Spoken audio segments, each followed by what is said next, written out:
The birth of Jesus is recorded for us in the Gospel of Luke, in Luke chapter 2. Luke chapter 1 records the birth of John the Baptizer.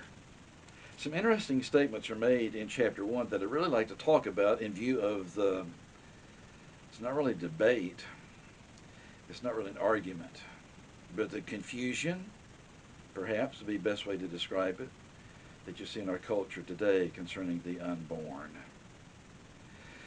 In this first chapter of Luke, in verse 26, in the sixth month of what? We'll find that out in a few moments.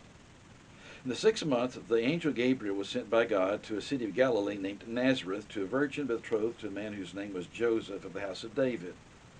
The virgin's name was Mary. Read through from verse number 28 all the way down through verse number 36, and you'll find the statement that is made by Gabriel to Mary. Down in verse 36, one of the final things that the angel says, "Indeed, Elizabeth, your relative, has also conceived a son in her old age, and this is now the 6th month for her who was called barren." So that 6th month comes in. Then in verse number 39, Mary arose in those days and went into the hill country with haste to a city of Judah, and entered the house of Zacharias and greeted Elizabeth.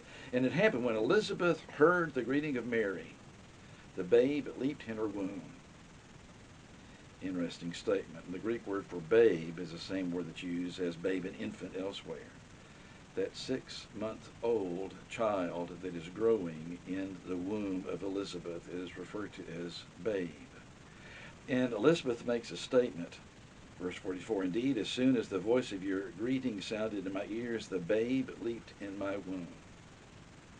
When does life begin? John Clayton is no stranger to Oklahoma, an educator, an atheist, former atheist, grew up in an atheist home, actually became a Christian, has for almost 50 years been publishing material. This one titled "Does God Exist?" It's a quarterly publication. This one from the first quarter of this year. Volume 49, number 1. And the title of the article, "Deliberate Denial of Evidence." I'd like to read some of the things that he says.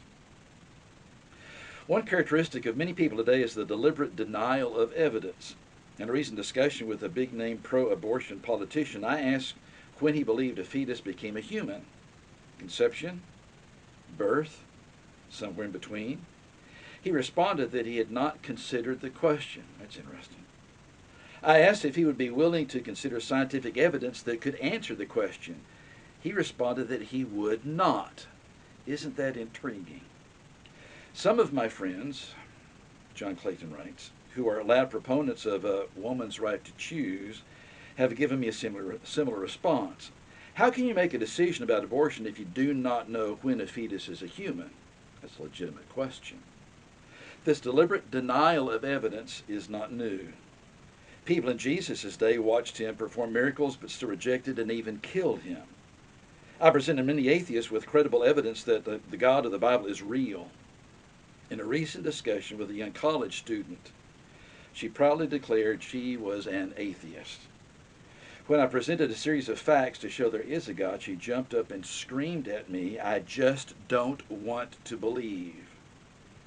There was a deafening silence, and I saw tears streaming down her face. She was desperate to justify her disbelief. Later in this article, he makes a statement. Humans want to maintain control over what they believe, even if it requires a deliberate denial of evidence. You see that happening every day. It's not anything that's new. Is it a sign of intelligence?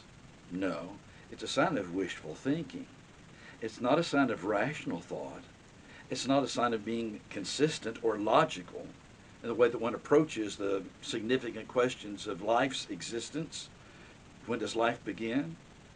And that same kind of problematic way to view humanity is something that spills over into every area of our culture.